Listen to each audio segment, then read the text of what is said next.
Assalamualaikum warahmatullahi wabarakatuh. Alhamdulillahirabbil alamin. Wassalatu wassalamu ala asrofil anbiya'i wal mursalin wa ala alihi wa sahbihi ajmain. Selama 9 tahun sejak masa kerasulan, baginda Nabi Muhammad SAW telah berusaha menyampaikan ajaran Islam, mengusahakan hidayah serta perbaikan kaumnya di Mekah. Namun kebanyakan orang Mekah selalu menyakiti, memperolok-olok dan berbuat semena-mena terhadap baginda Rasulullah SAW.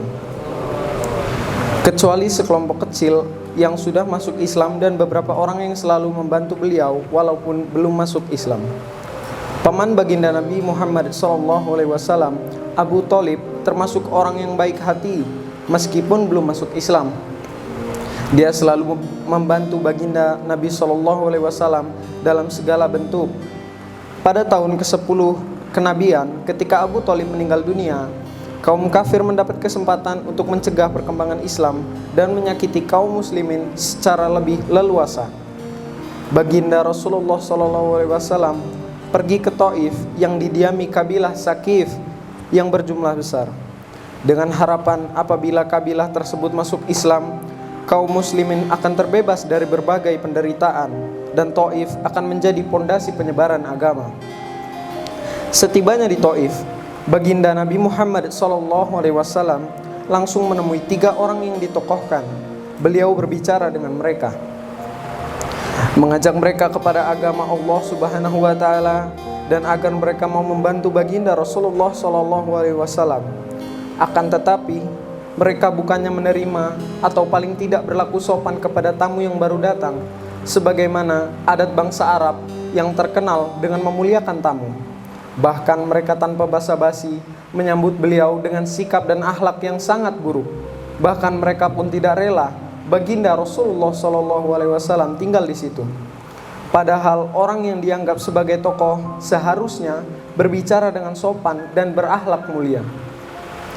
Salah seorang di antara mereka berkata, "Oh, kamukah yang diutus Allah sebagai nabi?"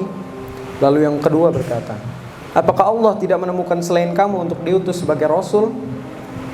Yang ketiga berkata, "Aku tidak mau berbicara dengan kamu, sebab jika kamu memang seorang nabi seperti pengakuanmu, lalu aku menolakmu, tentu aku tidak lepas dari musibah. Jika kamu pembohong, maka aku tidak mau bicara dengan pembohong." Akan tetapi baginda Nabi Muhammad SAW mempunyai hati yang begitu teguh laksana sebuah batu karang. Beliau tidak berputus asa dan terus berusaha mendekati masyarakat umum. Tetapi tidak seorang pun yang mau mendengarkan beliau. Jangankan menerima, bahkan mereka menghardik, "Tinggalkan segera kota kami, pergilah kemana kamu suka." Ketika baginda Nabi SAW sudah tidak dapat mengharapkan mereka dan bersiap-siap untuk kembali, maka mereka menyuruh anak-anak kota Taif membuntuti baginda Nabi SAW.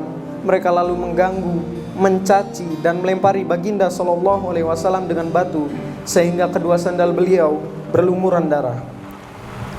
Dalam keadaan seperti itulah baginda Nabi SAW meninggalkan Taif.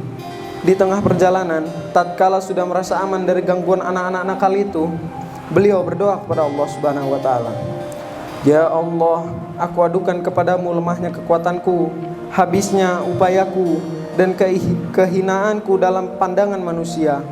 Wahai yang maha penyayang, melebihi sekalian penyayang. Engkaulah Tuhan orang-orang yang tertindas, dan Engkaulah Tuhanku. Kepada siapa Engkau serahkan diriku? Kepada orang asing yang akan memandangku dengan muka masam, atau kepada musuh yang Engkau kuasakan kepadanya segala urusanku?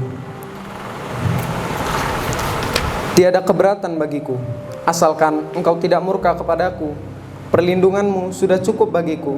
Aku berlindung kepadamu dengan nur zatmu yang menyinari segala kegelapan, dan dengannya menjadi baik segala urusan dunia dan akhirat. Aku berlindung dari turunnya kemarahanmu kepadaku atau kemurkaanmu kepadaku. Aku sanggup berbuat apa saja hingga Engkau ridho. Tiada daya dan upaya melainkan denganmu." Allah Subhanahu wa taala, penguasa seluruh alam, pun memperlihatkan keperkasaannya dan mengutus malaikat Jibril alaihissalam untuk datang memberi salam kepada beliau dan berkata, Allah Subhanahu wa Ta'ala mendengar ucapanmu dan jawaban kaummu, dan Dia mengutus kepadamu malaikat penjaga gunung agar siap melaksanakan apapun perintahmu kepadanya. Malaikat penjaga gunung itu pun datang dan memberi salam kepada baginda sallallahu alaihi wasallam seraya berkata, apapun yang engkau perintahkan akan kulaksanakan. Bila engkau sukai, akan kubenturkan gunung-gunung yang ada di sekitar kota ini, sehingga siapa saja yang tinggal di antaranya akan hancur binasa, atau apapun hukuman yang engkau inginkan. Baginda Rasulullah sallallahu alaihi wasallam yang bersifat penyayang dan mulia ini menjawab, aku hanya berharap kepada Allah Subhanahu wa Ta'ala, seandainya saat ini mereka tidak menerima Islam, semoga kelak di antara keturunan mereka akan lahir orang-orang yang menyembah dan beribadah kepada Allah Subhanahu wa Ta'ala. Demikianlah akhlak baginda Nabi Muhammad sallallahu alaihi wasallam yang mulia. Kita mengaku sebagai pengikutnya, namun ketika sedikit kesulitan, celaan menimpa kita, kita langsung marah, bahkan menuntut balas seumur hidup. Kezoliman dibalas dengan kezoliman. Sambil kita terus mengaku sebagai umat baginda Nabi Muhammad SAW. Meskipun mengalami penderitaan dan kesusahan yang berat, baginda Nabi SAW tidak berdoa buruk dan tidak menuntut balas. Cukup sekian dari saya. Mohon maaf jika ada salah kata. Kepada Allah saya mohon ampun. Wabillahi taufiq wal hidayah. Wassalamualaikum warahmatullahi wabarakatuh.